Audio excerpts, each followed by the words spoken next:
पर तो आज ही डाउनलोड करें चंद्रा इंस्टीट्यूट इलाहाबाद ऐप। मित्रों, नोटिफिकेशन आ गया है। UP TET, TGT, PGT, UPSI, आप देख सकते हैं junior super TET, primary super TET. प्यारे साथियों, आज ही ज्वाइन करें चंद्रा इंस्टीट्यूट इलाहाबाद। 50% का महा ऑफर जारी रहेगा 30 मार्च तक। इस फाइनेंशियल ईयर तक मिलेगा 50% की छूट आप सभी भाई बहनों को चंद्रा इंस्टीट्यूट इलाहाबाद ऐप पर। Very good evening guys, welcome to Chandra institute Allahabad. दोस्तों, चंद्रा इंस्टीट्यूट इलाहाबाद पे मैं आत्मिक मिश्रा गाइज आपका स्वागत करता हूं। तो आइए दोस्तों शुरुआत करते हैं। Very very good evening once more, शुभ संध्या दोस्तों सभी से। एक बार फिर से शुरुआत करते हैं दोस्तों इस धुआंधार सेशन की, और मज़े के साथ आइए शुरुआत करते हैं आज के इस सेशन को। दोस्तों फिर से आज धुआंधार क्वेश्चन। तो the very first question of the day, संज्ञानवादी संप्रदाय के संस्थापक कौन है गाइज? मैकडूगल, जीन पियाजे, CHL, विलियम जेम्स। आइए दोस्तों शुरू करते हैं। आइए इसको, संज्ञानवादी संप्रदाय के संस्थापक कौन है गाइज? मैकडूगल है, जीन पियाजे हैं, क्लार्क लियोनार्ड हल हैं, या फिर है विलियम जेम्स। आइए दोस्तों पहला question, very first question of the day, और आइए दोस्तों शुरुआत करते हैं इसको। संज्ञानवादी गाइज, बीच में माफ करेंगे 2 दिन थोड़ा दोस्तों तबीयत ठीक नहीं थी, और that's why I couldn't B live. दोस्तों लाइव जैसा रेगुलरिटी बना रखी थी, अब लाइव रहूंगा दोस्तों, परेशान नहीं होंगे। तो आइए, संज्ञानवादी संप्रदाय के संस्थापक कौन है? मैकडूगल हैं, जीन पियाजे हैं, क्लार्क लियोनार्ड हल हैं, या फिर विलियम जेम्स है। दोस्तों हम सभी जानते गाइज, मैकडूगल जनक है किसके? उद्देश्यवाद के। दोस्तों देखेंगे, मैकडूगल जनक है किसके? उद्देश्यवाद के। जीन पियाजे, जैसा आपने सही उत्तर दिया है, संज्ञानात्मक या संज्ञानवाद के जनक है।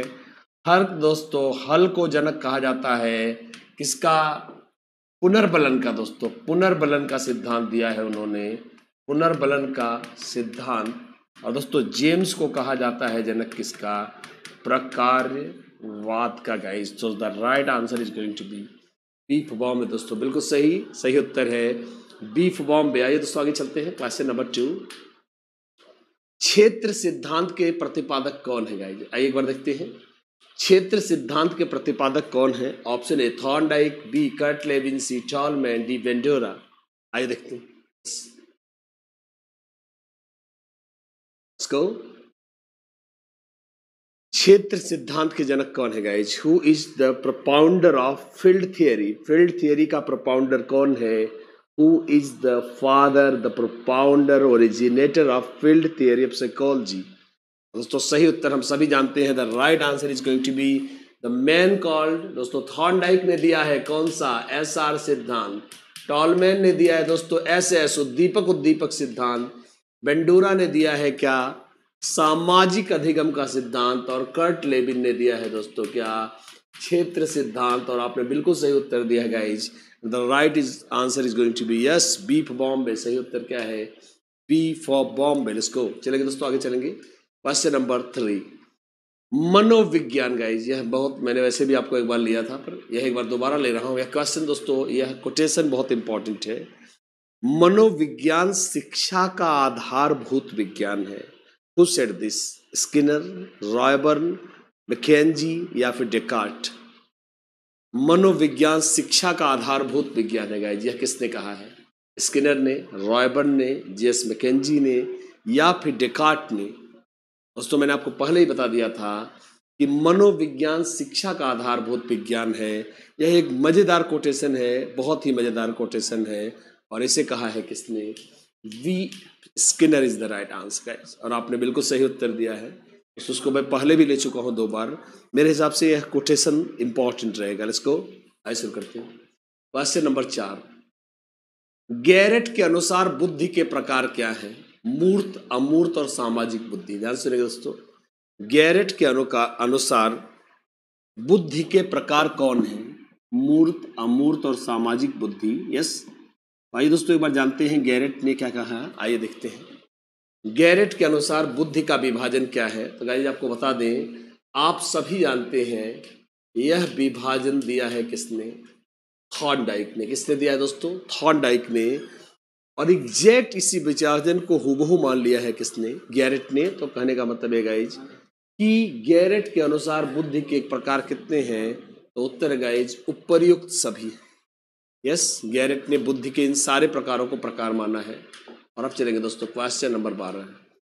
जर्मन मनोवैज्ञानिक स्टर्न ने बुद्धिलब्धि के संप्रत्यय का विकास कब किया गाइस? आइए, जर्मन मनोवैज्ञानिक दोस्तों विलियम स्टर्न ने बुद्धिलब्धि के संप्रत्यय का विकास कब किया? ऑप्शन ए 1913 में, 1912 में, 1911 में और 1910 में। दोस्तों अच्छा लगेगा आपको। आइए शुरू करते हैं।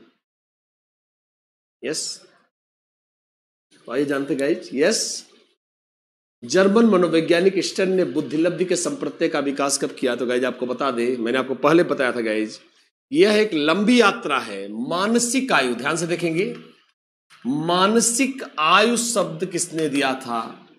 बिने साइमन ने। किसने? मान लीजिए हमने बिने लिख दिया गाइज, बिने है, बिने है।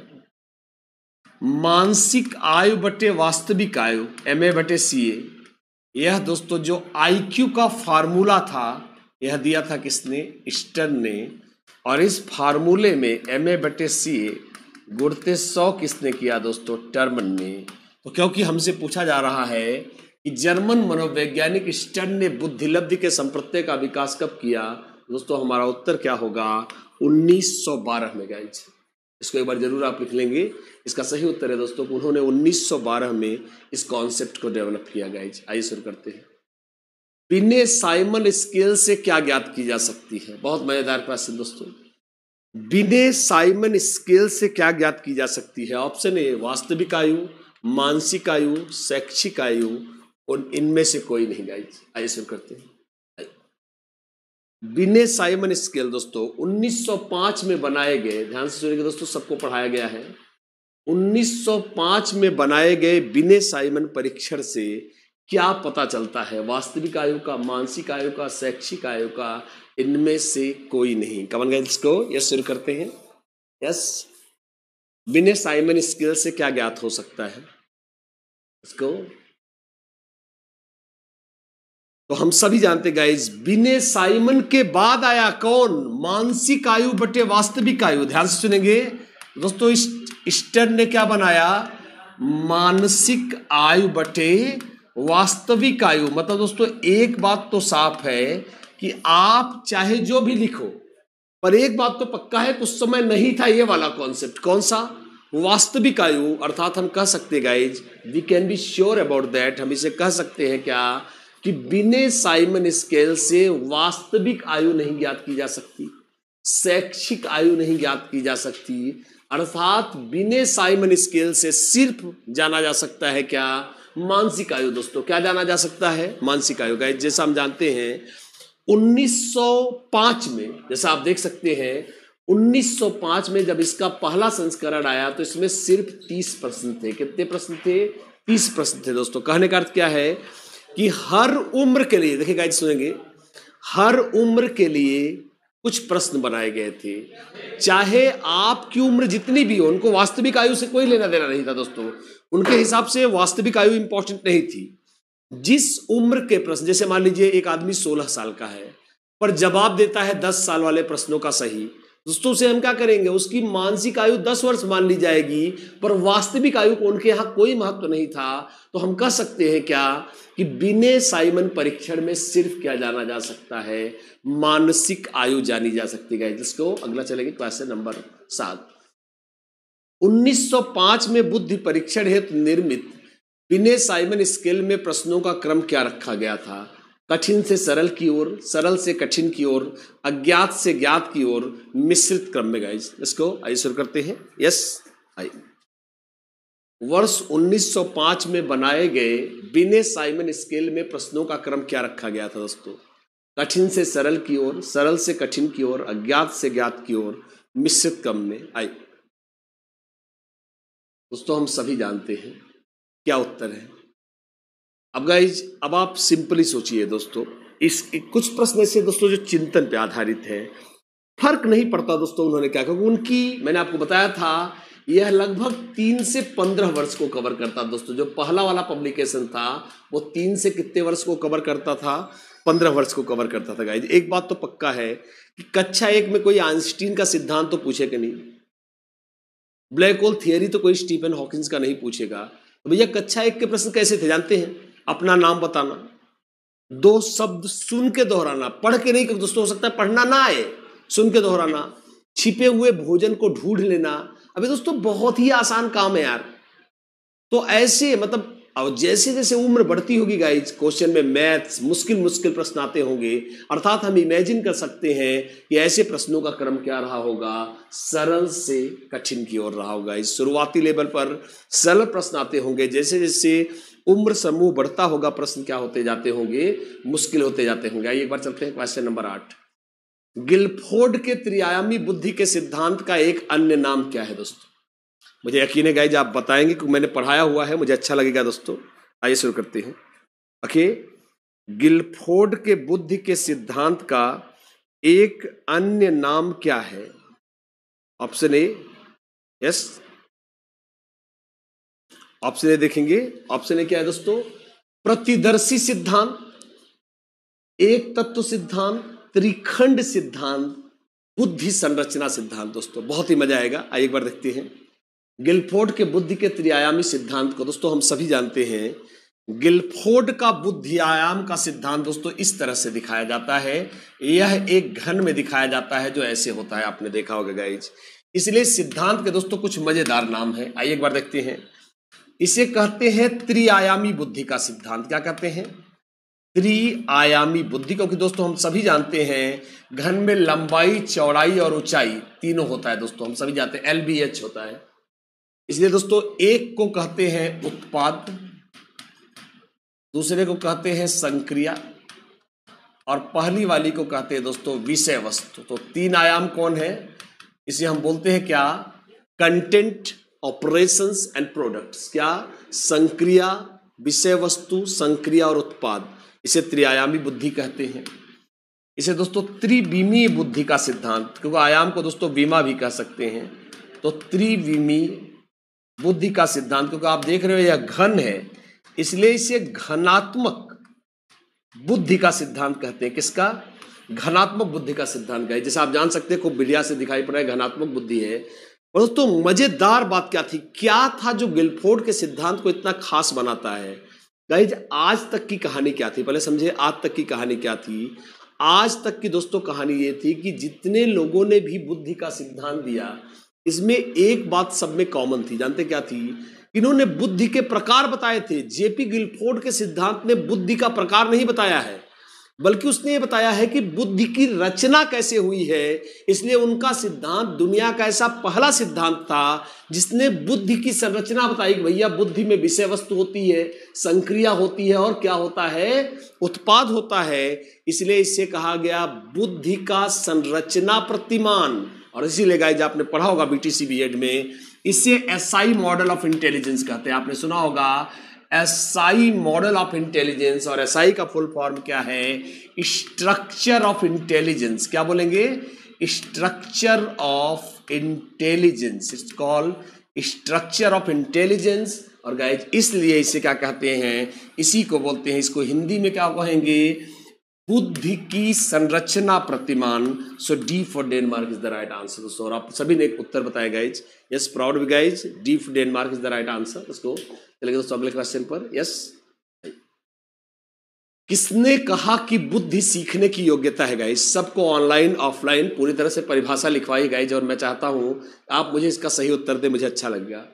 किसने कहा कि बुद्धि सीखने की योग्यता है? विलियम स्टर्न ने, विलियम मैकडूगल ने, रेक्स और नाइट ने, बकिंघम ने गाइज। आइए शुरू करते हैं।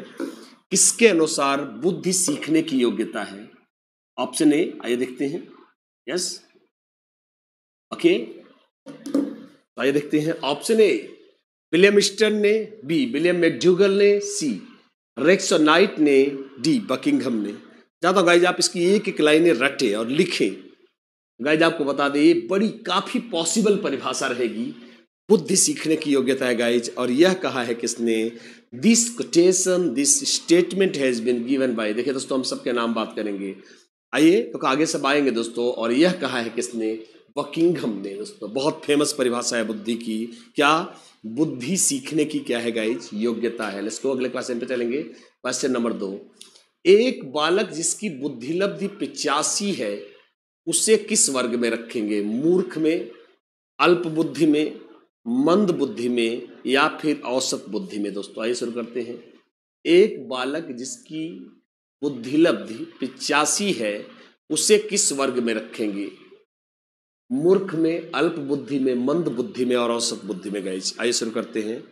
हम सभी जानते हैं दोस्तों डिवीजन क्या है। यह डिवीजन किसने दिया है? टर्मन ने। मैंने आपको पूरी सारणी पढ़ाई गाइज, पूरी सारणी आपको लिख के पढ़ाया है। And I want the right answer guys. मैं चाहता हूं कि मुझे आप सही उत्तर दें, मुझे अच्छा लगेगा। आइए देखते हैं एक बार। चलिए, एक बालक जिसकी बुद्धिलब्धि 85 है वह किस वर्ग में आएगा? दोस्तों हम सभी जानते हैं इनका यह सबसे बड़ा बेल्ट है गाइज, 80 से 109। यह कौन सी बुद्धि है गाइज? सामान्य बुद्धि है। कैसी बुद्धि है? सामान्य बुद्धि। So the right answer is going to be yes, औसत। सामान्य को हम क्या बोलेंगे गाइज? सामान्य को हम औसत बुद्धि कहेंगे। So the right answer is going to be what? D for Denmark. The is the right answer. इसको आइए शुरू करते हैं। क्वेश्चन नंबर 11 आइए। निम्न में से, आइए दोस्तों फिर से देखेंगे, निम्न में से कौन बुद्धि को समायोजन की योग्यता मानता है गाइज? आइए एक बार देखते हैं। परिभाषाएं चलती रहेंगी दोस्तों। यस, निम्न में से कौन सा मनोवैज्ञानिक बुद्धि को समायोजन की योग्यता मानता है? William stern, Terman, William McDougall, Spearman. आइए शुरू करते हैं दोस्तों। आइए आइए। यस, हम सभी जानते हैं गाइज क्या है निम्न में से कौन बुद्धि को। तो आइए गाइज कुछ प्रमुख परिभाषाएं आपको बता दूं। जैसे दोस्तों टर्मन ने कहा है बुद्धि को, देखिए गाइज थोड़ा आपको बता दें, बुद्धि अमूर्त चिंतन की योग्यता है। क्या कहा है उन्होंने? बुद्धि अमूर्त चिंतन की योग्यता है। मतलब उन्होंने कहा अपने जगह पे दोस्तों वो भी सही है। उन्होंने दोस्तों अपने लिस्ट में सबसे टॉप पे किसको रखा है? प्रतिभाशाली को, 140 प्लस। उन्होंने कहा जी सा, देखिए गाइस सिंपल सी बात क्या है, जब वस्तु दिखाई दे तो मंदबुद्धि भी सीख सकता है, पर वस्तु दिखाई न देने पर जो सीख सकता है उसे हम जीनियस मानेंगे। तो उन्होंने कहा जो जितना ही ज्यादा बुद्धिमान होगा उसमें उतना ही ज्यादा मूर्त चिंतन होगा। सो दोस्तों right answer is going to be what? Terman. तो ये हमारा, लेकिन दोस्तों ये हमारा डेफिनेशन है, यह उत्तर नहीं गाइज, क्योंकि आप जानते हैं डेफिनेशन में ये लिखा है गाइज। स्पीयरमैन ने कहा दोस्तों कि एक आदमी की जी कारक, गाइज उन्होंने 2 कारक जरूर दिए हैं, और उन्होंने कहा यस कारक तो वातावरण में सीखा जाता है, पर हर जगह सीखने में कौन मदद करता है? मैंने आपको पढ़ाया हुआ है गाइज। उन्होंने कहा जी कारक हर जगह मदद करता है, इसलिए उन्होंने कहा जी कारक की योग्यता ही बुद्धि है। और दोस्तों लास्ट में बचा कौन? William Stern. और guys this definition is going to be important. क्या उन्होंने कहा? बुद्धि समायोजन की क्षमता है गाइज, और यह किसने कहा है? विलियम स्टर्न ने। So the right answer is going to be A for America. सही उत्तर है दोस्तों ए फॉर अमेरिका। इसको आइए एक बार स्क्रीनशॉट ले लेंगे। मैं चाहूंगा दोस्तों आप स्क्रीनशॉट भी लेते रहें। यस, आइए शुरू करते हैं। क्वेश्चन नंबर 12, प्रतिदर्श सिद्धांत। गाइज मैंने पढ़ाया हुआ है दोस्तों, और मैं चाहूंगा आप जरूर बताएं बुद्धि का प्रतिदर्श सिद्धांत किसकी देन है? गाइज बुद्धि का प्रतिदर्श सिद्धांत किसकी देन है? ऑप्शन ए सिरिल बर्ट की, टॉमसन की, थर्स्टन की, हॉर्नडाइक की। गाइज आइए शुरू करते हैं। यस, आइए, ये अच्छा लगेगा। आइए, बुद्धि का प्रतिदर्श सिद्धांत किसने दिया है? गाइज आइए,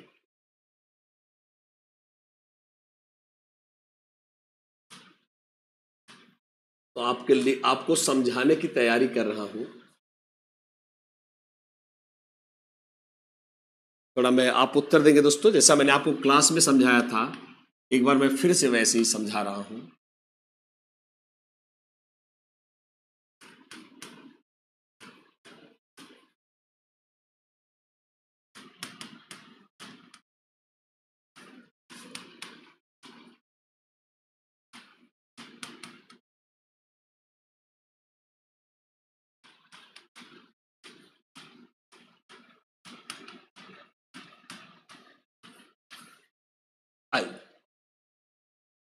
दोस्तों बहुत ही दमदार सिद्धांत, मैं हमेशा बोलता हूं one among the most beautiful and very talented principles of intelligence. बहुत ही तगड़ा दोस्तों। और यह सिद्धांत जैसा आपने उत्तर दिया है टॉमसन ने दिया गया है, जी थॉमसन ने दिया है। क्या उन्होंने कहा कि बुद्धि के दो कारक, गाइज कुछ हद तक है थॉर्नडाइक, जब समझ में आ जाएगा तो बार यस करेंगे। हाँ सर आपने समझाया है क्या। उन्होंने दोस्तों थॉर्नडाइक, पहली लाइन थॉर्नडाइक से मिलती है। उन्होंने क्या कहा कि बिल्कुल सही, बुद्धि के कोई भी दो कारक आपस में एक जैसे नहीं। गाइज ध्यान से सुनेंगे। उन्होंने कहा क्योंकि ये अलग अलग सैंपल है भैया। उन्होंने कहा कि गणितीय योग्यता का कोई लेना देना नहीं है किससे, शाब्दिक योग्यता से। कोई गणित पढ़ के पत्र लेखन नहीं सीख जाएगा। उन्होंने कहा कि बुद्धि के दो कारक, यह रहा सैंपल ए और यह रहा प्रतिदर्श मीन सैंपल, सिद्धांत बी पर। उन्होंने कहा इसके आंतरिक कारकों में समानता होगी। जैसे दोस्तों गणित के अंदर क्या क्या आएंगे, अंक गणित, रेखा गणित, जैसा मैं क्लास में हमेशा दोस्तों समझाता हूं, या फिर इसको कह सकते हैं बीज गणित। अब दोस्तों आपस में इनमें कोई ना कोई समानता जरूर होगी। तो दोस्तों हम सभी जानते हैं अंक गणित का रेखा गणित से संबंध होता है, बीज गणित का रेखा गणित से संबंध होता है। और उसने कहा इधर शाब्दिक योग्यता का इससे कोई लेना देना नहीं है। पर शाब्दिक योग्यता में भी देखिए दोस्तों, जैसा मैं बताता हूं, नाटक, उपन्यास, कहानी, इन सब में आपस में समानता होगी, पर कोई समानता नहीं होगी सैंपल ए और सैंपल बी में। अर्थात दोस्तों क्योंकि ये दोनों अलग अलग कारक है, ये अलग अलग सैंपल है गाइज, अलग अलग सैंपल है। तो यह गाइज कहने का, जैसे दोस्तों ये पानी है और यह है भोजन। दोस्तों भोजन पानी का काम नहीं करेगा, पर पानी में दोस्तों कुछ तो समानता होगी। नींबू पानी में, कोल्ड ड्रिंक में होगी, शरबत में होगी, पानी तो जरूर पाया जाएगा। उसी तरह से दोस्तों भोजन में, चावल में, रोटी में कोई तो समानता होगी। और दोस्तों यह आपस में दोनों कोई भी समानता नहीं रखते, क्योंकि दोनों अलग अलग क्या है, सैंपल। सैंपल एक बार यस करें। हाँ सर हम समझ गए हैं दोस्तों, मैं आपके रिएक्शन देख रहा हूं। यस सर, आइए बिल्कुल सही guys, yes let's go. Yes Thomson, बिल्कुल सही। So the right answer is going to be guys Thomson. Yes आइए दोस्तों, और हम सब दोस्तों जानते हैं थॉर्नडाइक ने दिया है बहुकारक सिद्धांत, एक बार देख लेंगे। थर्स्टन ने दिया है गाइज समूह कारक सिद्धांत। और बट दोस्तों आते हैं दूसरे वाले में समूह कारक की टाइप का। बट दोस्तों the right answer is going to be Thomson. Yes इसको, और आपके उत्तर आने शुरू हो गए दोस्तों। यस आइए शुरू करते हैं। क्वेश्चन नंबर 13, किस मनोवैज्ञानिक ने बिने साइमन परीक्षण स्केल को स्टैनफोर्ड बिने साइमन स्केल में परिवर्तित किया? ऑप्शन ए टर्मन ने, विलियम स्टर्न ने, दोनों ने, डी कोई नहीं गाइज।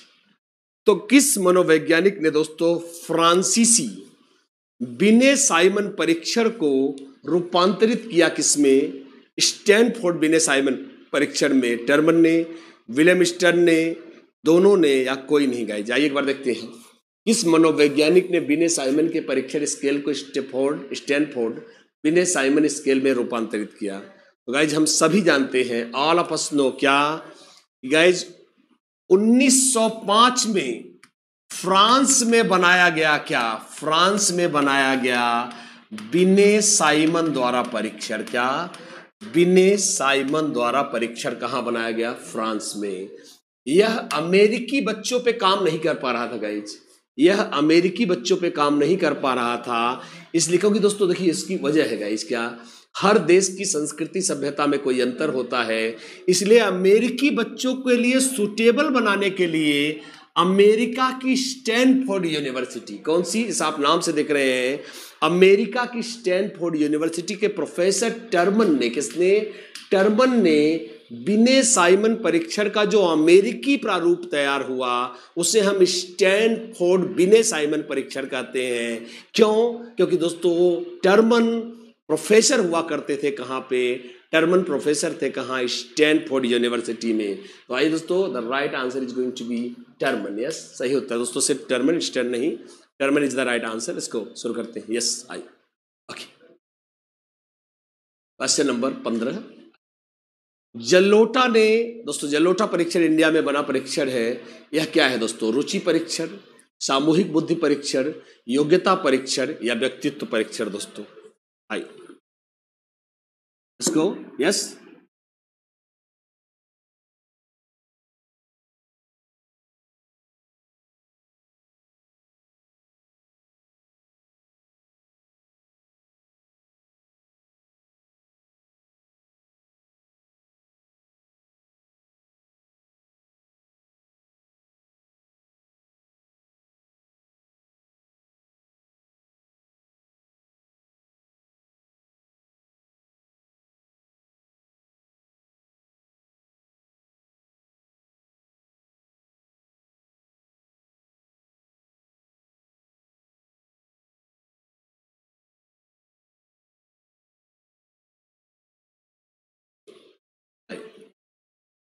गाइस एक बार देखेंगे ऑप्शन ए रुचि परीक्षण, सामूहिक बुद्धि परीक्षण। तो आपको दोस्तों बता दें 1951 में, 1951 में गाइस पंजाब यूनिवर्सिटी, कहां, पंजाब विश्वविद्यालय, ध्यान से देखेंगे, पंजाब विश्वविद्यालय के प्रोफेसर जलोटा ने, किसने, प्रोफेसर जलोटा ने एक सामूहिक बुद्धि परीक्षण बनाया गाइस। क्या बनाया, सामूहिक बुद्धि परीक्षण, इसको लिख लेंगे, सामूहिक बुद्धि परीक्षण बनाया, जो दोस्तों अंग्रेजी, हिंदी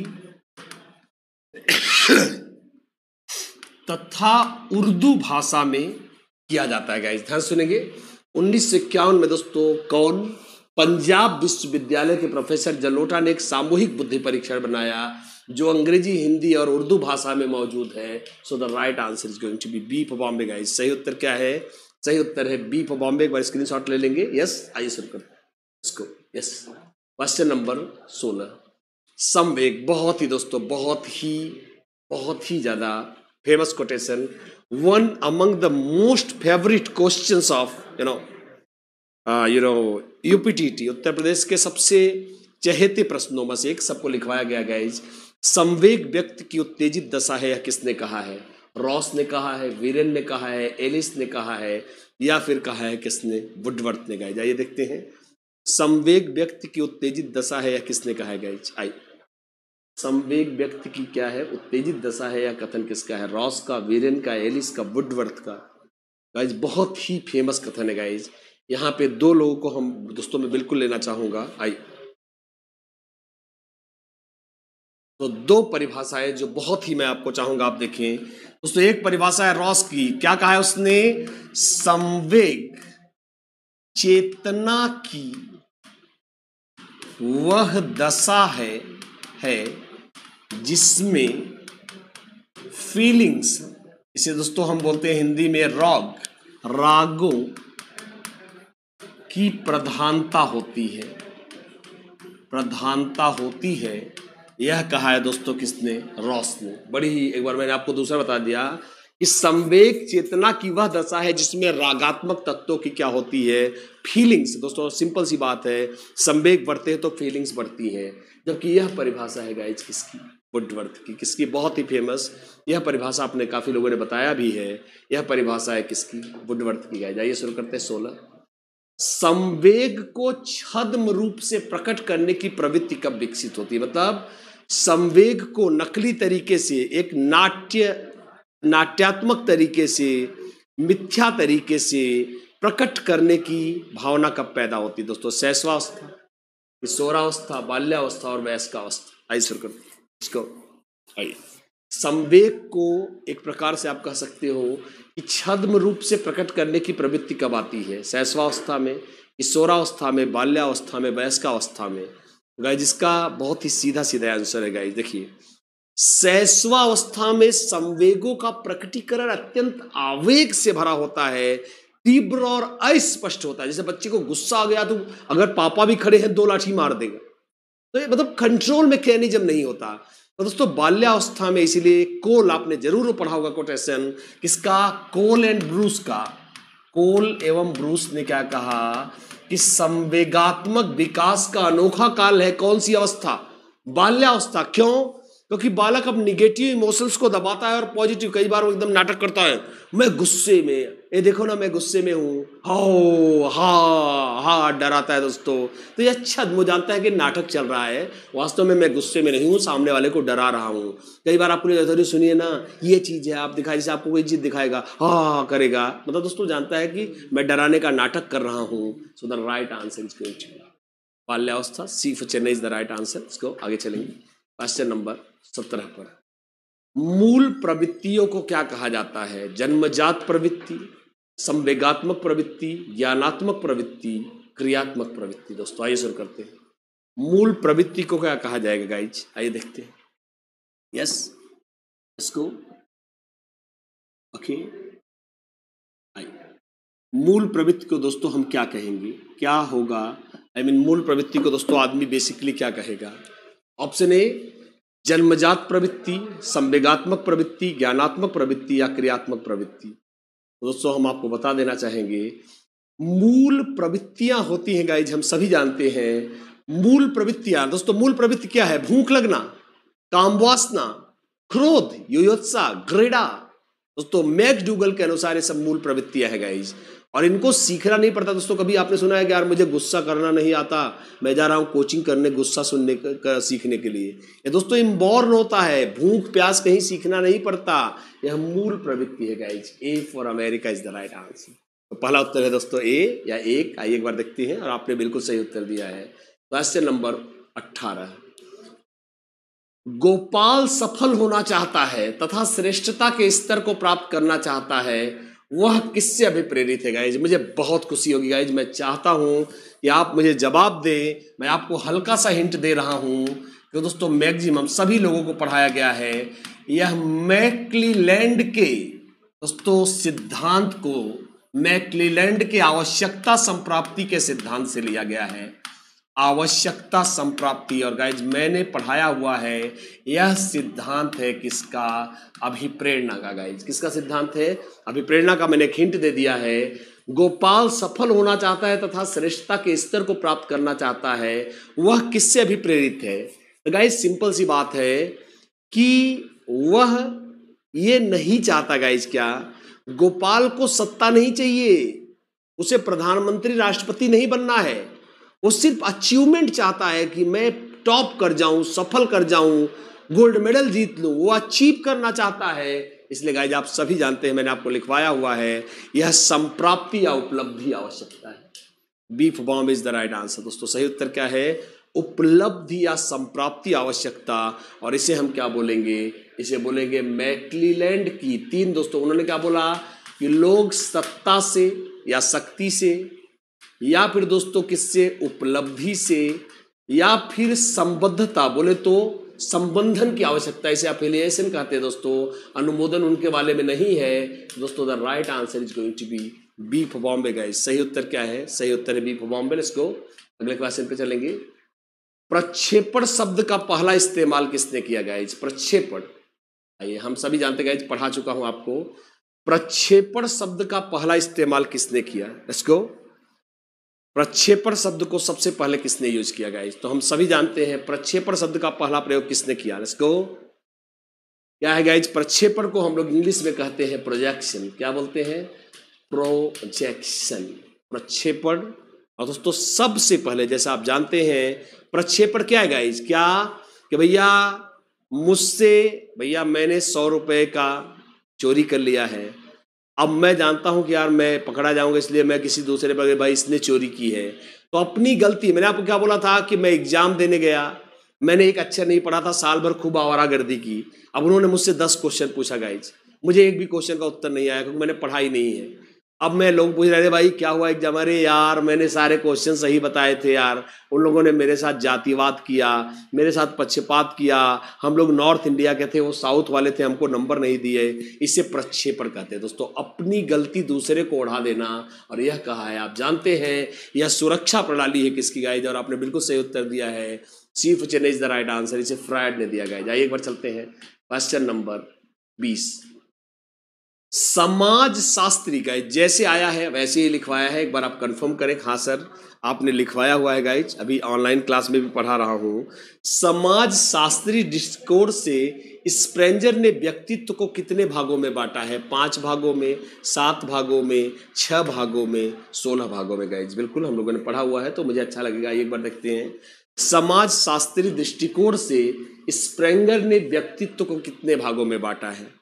5 भाग में, 7 भाग में, 6 भाग में, या फिर 16 भाग में? तो गाइज हम सभी जानते हैं स्प्रेंगर ने व्यक्तित्व को कितने भागों में बांटा है। तो आइए एक बार देखते हैं दोस्तों, स्प्रेंगर ने क्या कहा है? व्यक्तित्व के 6 मूल्य, या दोस्तों मूल्य आधारित विभाजन है। पहला मैंने बोला था जिसके अंदर पैसा, जैसे अंबानी है आर्थिक, और दोस्तों जिनके अंदर नेता बनने का शौक हो उनके अंदर राजनीतिक मूल्य। कौन सा? राजनीतिक। जिसके अंदर दोस्तों कला, कविता, कलात्मक, सौंदर्यात्मक मूल्य, पंडित जी वाला, पूजा पाठ वाला, धार्मिक गाइज। और जो व्यक्ति में दोस्तों इंपॉर्टेंट हो क्या? जिस आदमी में इंपॉर्टेंट हो क्या, हे सुनो, हाँ विकास, बंद करो इसको। धार्मिक,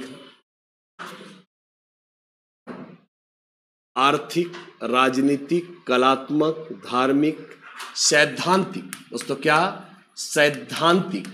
और अगला क्या है दोस्तों, सामाजिक, जिसके लिए क्या मायने रखता हो, समाज। तो दोस्तों ये 6 मूल्य हैं जो किसने माने हैं, हम सब पढ़ चुके हैं। स्प्रेंगर ने क्या कि हाय पैसा, अंबानी अडानी आर्थिक मूल्य, मोदी जैसे लोगों में राजनीतिक मूल्य, जिन लोगों में दोस्तों कला, मूर्ति कला, चित्रकला, यह क्या है, कलात्मक मूल्य है। जिन लोगों में ईश्वर, पुजारी, धार्मिक मूल्य। जिनके लिए दोस्तों सिद्धांत, नियम, वैज्ञानिक, गणितज्ञ, सैद्धांतिक मूल्य। और दोस्तों जिसके लिए समाज, रिश्ते नाते इंपॉर्टेंट हो, उसे सामाजिक मूल्य कहेंगे। So the right answer is going to be C for Chennai. दोस्तों सही उत्तर क्या है, सही उत्तर है सी फॉर चेन्नई। आगे चलेंगे दोस्तों, क्वेश्चन नंबर 21। भौतिक सुख के इच्छुक व्यक्ति में स्प्रेंगर के अनुसार कौन सा मूल्य प्रधान होगा। दोस्तों जाइए, जिसको दोस्तों भोग विलास, भौतिकता चाहिए, ऐसे आदमी में कौन सा मूल्य प्रधान होगा, आर्थिक, सैद्धांतिक, धार्मिक, डी कोई नहीं गाइज। आइए शुरू करते हैं। तो भौतिक रूप से जिसे सुख चाहिए दोस्तों, ऐसो आराम जिसे चाहिए, उसके अंदर कौन सा मूल्य प्रधान होगा गाइज। ऑप्शन ए आर्थिक मूल्य, बी सैद्धांतिक मूल्य, सी धार्मिक मूल्य, डी कोई नहीं गाइज। और हम सभी जानते हैं दोस्तों सही उत्तर क्या है, यस। तो भौतिक सुख दोस्तों, भौतिक सुख आप समझ सकते हैं क्या है कि मेरे पास 50 बंगले हो जाएं, 1000 गाड़ियां हो जाएं, सैकड़ों नौकर चाकर हो। दोस्तों इस तरह से सांसारिक भौतिकवादी दोस्तों, मतलब बोले तो मटेरियलिस्टिक सोच वाले व्यक्ति के लिए पैसा ही इंपॉर्टेंट होगा। और ऐसे आदमी में कौन सा दोस्तों बुद्धि, कौन सा मूल्य प्रधान होगा। So the right answer is going to be A for America. Let's go question number 22। विकास किन क्रियाओं की ओर से संपन्न होता है, विशिष्ट से सामान्य की ओर, सामान्य से विशिष्ट की ओर, सामान्य से सामान्य की ओर, विशिष्ट की ओर। आइए शुरू करते हैं दोस्तों।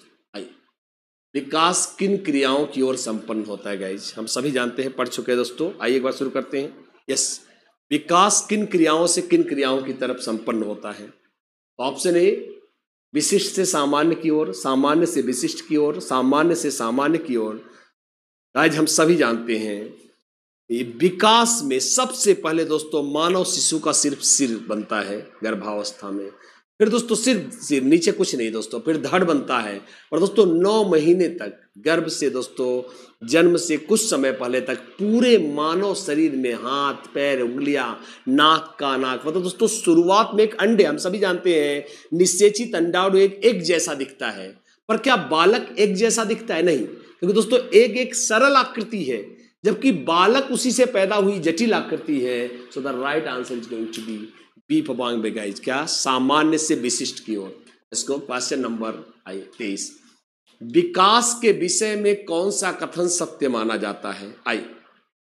विकास के बारे में कौन सा कथन सत्य माना जाता है। ऑप्शन ए विकास निरंतर नहीं होता, विकास क्रमबद्ध नहीं होता, विकास पारस्परिक एवं संबंधित होता है, उपरोक्त में से कोई नहीं गाइज। एक बार देखते हैं विकास के बारे में निम्नलिखित में से कौन सा कथन सत्य है गाइज। आइए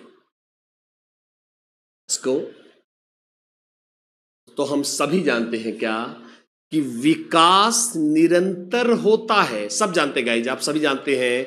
विकास रोज हम कुछ न कुछ अर्जित कर रहे हैं, रोज कुछ न कुछ नया सीख रहे हैं, अर्थात आजीवन चलता है हमारा क्या विकास। विकास क्रमबद्ध युक्त नहीं होता, बिल्कुल होता है गाइस। जब ऐसा थोड़ी है कि भैया कोई आदमी पहले 100 साल का हो जाएगा, फिर 80 का होगा, फिर 70 का होगा, फिर छोटा बच्चा बन जाएगा।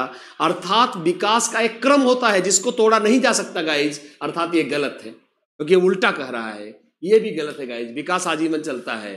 और दोस्तों सीज राइट, मैंने आपको पहले बोला था गाइस क्या कि अगर आपका शरीर बीमार है तो आपकी याददाश्त कमजोर होगी। आप अब ऐसा थोड़ी एक शरीर में बीमारी बुखार हुआ है और आप एकदम चकाफिट चल रहे हो, जी नहीं।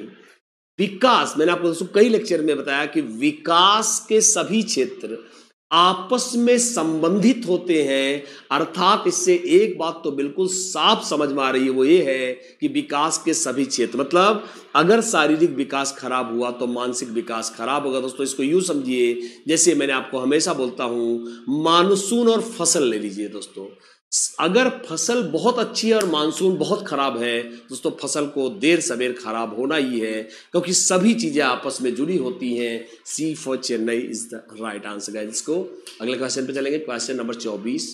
जन्म के समय मस्तिष्क का वजन लगभग कितना होता है? 250 ग्राम, 150 ग्राम, 350 ग्राम, 50 ग्राम गाइज। दोस्तों आपको बताना है कि जन्म के समय शिशु के मस्तिष्क का औसत भार लगभग कितना होता है गाइज। आइए देखते हैं। यस दोस्तों, क्या होता है एक बार देखेंगे। पहला 250 ग्राम, 150 ग्राम, 350 ग्राम, 50 ग्राम। तो गाइज जैसा हम जानते हैं, जन्म के समय, देखिए गाइज रट्टा मारने वाली बात है, जन्म के समय देखिए दोस्तों एक औसत मस्तिष्क का भार लगभग 1400 ग्राम माना गया है। दोस्तों आप देख सकते हैं कि यह जन्म के समय मानव शिशु के मस्तिष्क का भार होता है 350 ग्राम। तो दोस्तों 6वें वर्ष तक 1250 ग्राम के आसपास, जैसा गाइज अगर आप इसको देखेंगे तो यह लगभग 90, जैसे लोग कहते हैं 90% के आसपास विकसित हो जाता है। दोस्तों इससे सिद्ध होता है कि शारीरिक विकास सबसे तेज अगर किसी अवस्था में चलता है तो उस अवस्था का नाम क्या है गाइज? शैशवावस्था। So the right answer is guys C for Chennai. दोस्तों सही उत्तर क्या है? सही उत्तर है C for Chennai. Let's go. दोस्तों चलते आगे क्वेश्चन पर 25। लड़के के विभिन्न गामक कौशलों का विकास होना प्रारंभ हो जाता है। दोस्तों बच्चे में मोटर स्किल्स जैसे हाथ हिलाना, पैर चलाना, किक मारना, वस्तुओं को सरकाना, या दोस्तों मोटर स्किल्स कहते हैं, इसका विकास किस अवस्था में होना शुरू हो जाता है? शैशवावस्था, बाल्यावस्था, किशोरावस्था, प्रौढ़ावस्था। आइए शुरू करते हैं। लड़के में विभिन्न गामक कौशलों का विकास होना कब शुरू हो जाता है? आइए देखते हैं इसको। गाइज हम सभी जानते हैं कि विभिन्न गामक कौशल, देखिए गाइज कोई वेट थोड़ी करेगा, मैं अपना हाथ पैर नहीं चलाऊंगा, पहले मैं 6 वर्ष का पूरा कर लूं तब चलाऊंगा। दोस्तों गामक मोटर स्किल्स का विकास तो सही बताऊं आपको, पैदा होने के 1-1.25 महीने बाद बच्चा अपनी बॉडी को एडजस्ट करने की कोशिश करने लगता है और वहीं से गामक कौशलों का विकास होना शुरू होता है। So the right answer is going to be A for America guys. सही उत्तर है A for America. Question number 26 आइए देखते हैं। मूल प्रवृत्तियों के जनक कौन माने जाते हैं गाइज? मूल प्रवृत्तियों के जनक कौन माने जाते हैं? Freud, Valentine, McDougall, Jung. आइए शुरू करते हैं। मूल प्रवृत्तियों के जनक किसे मानेंगे? फ्रायड को, वैलेंटाइन को, मैक्डूगल को। आइए दोस्तों आगे चलते हैं। यस के यस तो मूल प्रवृत्तियों का जन्मदाता किसे मानेंगे? हम सभी जानते हैं गाइज, मूल प्रवृत्ति शब्द को पहली बार किसने दिया था? विलियम जेम्स ने। मैंने आपको लिखवाया भी है, मैंने आपको प्रैक्टिस में भी बताया कि मूल प्रवृत्ति शब्द के जनक माने जाते हैं विलियम जेम्स। पर इस सिद्धांत के जनक हम सभी जानते हैं, मूल प्रवृत्ति का अभिप्रेरणा का सिद्धांत दिया है किसने? विलियम मैक्डूगल ने। So the right answer is going to be C for Chennai guys. आइए क्वेश्चन नंबर 27। झगड़ा करने की प्रवृत्ति को क्या बोलते हैं दोस्तों? झगड़ा करने की प्रवृत्ति को क्या बोलते हैं? युयुत्सा यदि मूल प्रवृत्ति है तो इससे संबंधित संवेग कौन सा है? ऑप्शन ए घृणा, वात्सल्य, आश्चर्य, क्रोध। हम सभी जानते हैं सही उत्तर क्या है? युयुत्सा यदि मूल प्रवृत्ति है तो इससे जुड़ा हुआ संवेग कौन सा है? घृणा है, वात्सल्य है, आश्चर्य है, या फिर होता है क्रोध। दोस्तों मैं हमेशा बोलता हूं कि मैक्डूगल को कभी भी आपको मैक्डूगल को याद करने की जरूरत नहीं, क्योंकि मैक्डूगल का सिद्धांत खुद बताता है दोस्तों, घृणा किसी आदमी से तब पैदा होती है जब हमें उससे छोड़ने की इच्छा पैदा हो। तो घृणा की मूल प्रवृत्ति क्या है? निवृत्ति। वात्सल्य दोस्तों क्या है? संतान कामना। क्या है? संतान कामना। आश्चर्य कब होता है? जब आदमी में पैदा हो क्या? जिज्ञासा की प्रवृत्ति। और क्रोध झगड़ा करने की प्रवृत्ति है। भाई किसी को हम हंसते हंसते थोड़ी मार देंगे, गुस्सा आएगा तभी तो हम झगड़ा करेंगे। इसलिए दोस्तों युयुत्सा, युद्ध करने की प्रवृत्ति को क्या कहा गया है? क्रोध इसका संवेग है। क्या है गाइज? इसका संवेग क्या है? क्रोध है। एक बार देखेंगे। यस तो the right answer is going to be D. Let's go to the next question 28। विकास के संबंध में कौन सा कथन सत्य है गाइज? विकास के संबंध में कौन सा कथन सत्य है? ऑप्शन ए विकास वर्तुलाकार होता है, विकास बाहर से अंदर की ओर होता है, विकास पैर से सिर की तरफ होता है, या उपरोक्त सभी गाइज। आइए शुरू करते हैं इसको, देखते हैं। यस, विकास के बारे में कौन सा सिद्धांत सत्य है गाइज? हम सभी जानते हैं विकास हमेशा दोस्तों ऐसे होता है, ऐसे एक एरिया में पूरा हुआ वर्तुला दोस्तों, एक वर्तुला चापाकार टाइप का दोस्तों, जैसे हो गया, आप इसको पूरा सर्कल पर दोस्तों इस तरह से वर्तुलाकार, जैसे आप चापाकार इसे ऐसे मान लेंगे। विकास दोस्तों क्यों? क्योंकि विकास गाइज एक एरिया में परिपक्व होने के बाद दूसरे एरिया में मूव कर जाता है, अर्थात पहला वाला सही है गाइज। विकास दोस्तों हमेशा पहले छाती का विकास होगा तब भी भुजाओं का विकास होगा, मतलब पहले नजदीकी अंगों का फिर बाहरी अंगों का, जबकि ये क्या कर रहा है, बाहर से अंदर की ओर, इसलिए गलत है गाइज। विकास हमेशा हम सभी जानते गाइज सिर से पैर की ओर होता है, जबकि ये क्या कर रहा है, पैर से सिर की ओर होता है, अर्थात ये भी गलत है guys. So the right answer is a for America guys. सही उत्तर क्या है? सही उत्तर है A for America. Let's go अगले क्वेश्चन पे चलेंगे दोस्तों। क्वेश्चन नंबर 29, मनुष्य के जीवन पर्यंत चलने वाली प्रक्रिया क्या है गाइज? आई, मनुष्य में जीवन पर्यंत चलने वाली प्रक्रिया क्या है? अभिवृद्धि, वृद्धि और विकास, सिर्फ विकास, या फिर उपरोक्त सभी गाइज? आइए शुरू करते हैं। यस, पूरे जीवन भर चलने वाली प्रक्रिया का नाम क्या है? अभिवृद्धि है, या वृद्धि और विकास दोनों है, विकास या उपरोक्त सभी गाइज? दोस्तों मैं आपको बता दूं यह बहुत ही आसान क्वेश्चन है। क्या गाइज? देखिए, मनोवैज्ञानिक फ्रैंक ने, जरा देखेंगे, एक मनोवैज्ञानिक है दोस्तों, आज मैं लिखवा रहा था क्लासेज में, एक मनोवैज्ञानिक है जिनका नाम है फ्रैंक। फ्रैंक ने क्या कहा है, ध्यान सुने गाइज, फ्रैंक ने कहा है क्या कि वृद्धि सिर्फ शारीरिक वृद्धि तक सीमित है। दोस्तों आपने देखिए, इसको आप ऐसे समझ सकते हैं, आपने बुद्धि का विकास पढ़ा है, कभी बुद्धि की वृद्धि पढ़ी है? आपने नैतिक विकास पढ़ा है, पर कभी नैतिक वृद्धि पढ़ी है?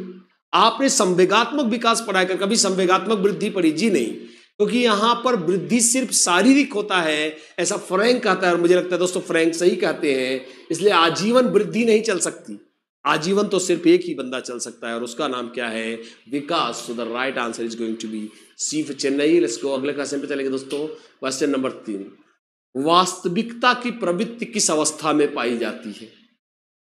आइए, वास्तविकता की प्रवृत्ति किस अवस्था में पाई जाती है? ऑप्शन ए शैशवावस्था में, ऑप्शन बी बाल्यावस्था में, ऑप्शन सी किशोरावस्था में, ऑप्शन डी प्रौढ़ावस्था में। गाइस आइए शुरू करते हैं।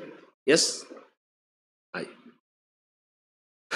देखेंगे दोस्तों, तो किस अवस्था में पाई जाती है क्या वास्तविकता? गाइस देखिए, सिंपल सी बात क्या है, बच्चा पहले शैशवावस्था में क्या बोलता है? भाग जाओ, मेरा हाथी आ रहा है, पापा मेरा हाथी। उसको लगता है खिलौना जीवित है। आप जानते हैं इसे पियाजे ने क्या कहा है? इसे पियाजे ने जीववाद कहा है गाइस। लेकिन अब वो समझ गया है क्या कि मैं गधा था, खिलौना उलौना कुछ नहीं भागता यार, या तो बड़ी बेवकूफ़ी हो गई। अब दोस्तों रियलिटी समझता है कि अरे यार हमको बेवकूफ़ बनाया गया, बस हमको छला गया, खिलौने देकर हमको बहकाया गया। अब दोस्तों बेचारा वास्तविकतावादी हो जाता है बच्चा। So the right answer is going to be बाल्यावस्था। यकीन आप समझ गए हैं, मैंने इसको कई बार लिखाया भी गाइज। वास्तविकता पहली बार दोस्तों, उसके सपने इधर उधर, अब वह रियलिटी नहीं यार, पढ़ना पड़ेगा यार। जैसे आप वो समझ जाते हैं दोस्तों क्या कि अच्छा किया कुत्ते का खिलौना दिया, असली कुत्ता दिया होता तो क्या होता। अब समझ जाता है यार असली जिंदगी में कुत्ता बहुत डेंजरस है, इसलिए दोस्तों वो वास्तविक अरे भाई कुत्ते से थोड़ा दूर रहने का। और वहां पे क्या कर रहा था बचपन में, कुत्ते को उठा उठा के धो रहा था। क्यों? क्योंकि वो असली कुत्ता नहीं था, वह खिलौना था गाइज। इसलिए अब यह क्या बन चुका है? वास्तविकतावादी किसमें? बाल्यावस्था में। And this is going to be the last question of the day. विकास का क्रम किससे किसकी ओर होता है गाइज? एक बार बताएं, फिर हम लोग इसको खत्म करेंगे दोस्तों। यस, आई विकास का क्रम किस ओर से किस ओर चलता है? आइए देखते हैं। विकास का क्रम पैर से सिर की ओर, सिर से पैर की ओर, सिर से सिर की ओर, पैर की ओर से पैर की ओर। आइए चलते हैं गाइज। हम लोग पहले भी जान चुके हैं कि विकास का क्रम गाइज क्या होता है। विकास हमेशा मेरे बच्चों, विकास हमेशा, विकास तो उल्टा थोड़ी हो गया यार। सोचिए मानव का, मतलब आप कॉमन अगर इसे देहाती तरीके से सोचिए, ब्रेन बना ही नहीं, बच्चे का पैर का विकास हो रहा है। तो पहले दोस्तों मस्तिष्क तंत्र का, क्योंकि बाकी चीजें इससे जुड़ी हुई है, इसलिए विकास हमेशा क्या होता है, सिर से पैर की तरफ होता है दोस्तों। विकास किसकी तरफ होता है, सिर से पैर की तरफ होता है। तो हमें बाकी चीजों को सोचना भी नहीं गाइज, जिसको कॉमन सेंस से भी हम सोच सकते हैं। और आपने बिल्कुल सही उत्तर भेजा guys, B Bombay is the right answer. मुझे बताएं दोस्तों कैसा लगा आज का यह सेशन, और इस धुआंधार सेशन के लिए दोस्तों 2 कमेंट जरूर लिखेंगे। I want comments from your side. मुझे बताएं दोस्तों कैसा किया मैंने और कैसा रहा आज का यह सेशन। थोड़ा दोस्तों आज संख्या आपकी कम रही है दोस्तों, उम्मीद करता हूं कल से आप 6 से 7 हज़ार की संख्या में लाइव होंगे। थोड़ा दोस्तों बीच में 2 दिन ब्रेक हो गया था, थोड़ी तबीयत ठीक नहीं थी। तो फिलहाल everything is all right now, अब सब कुछ ठीक है। मुझे वह बताएं दोस्तों, जरूर आपके फीडबैक लेना चाहूँगा। यस, लगातार दोस्तों कोशिश कर रहा हूँ बेसिक्स की तरफ स्टिक करूँ, मेजर्स दोस्तों सारे महत्वपूर्ण प्रश्नों को लेने की कोशिश कर रहा हूँ। चलिए दोस्तों एंजॉय करिए, कीप ऑन। यस, आइए शुरू करें दोस्तों। यस बिल्कुल, चलिए कल फिर मुलाकात होगी दोस्तों। Thank you, thanks a lot guys. Okay, पहले खोपड़ी उसके बाद धड़, बिल्कुल सही। प्रवीण शुक्ला बिल्कुल सही। चलिए गाइज एंजॉय करिए, keep on watching Chandra institute. Chandra institute को दोस्तों देखते रहें, कल फिर मुलाकात होगी। तब तक के लिए IRP मिश्रा से good by two you guys. Thank you, good night guys, thank you.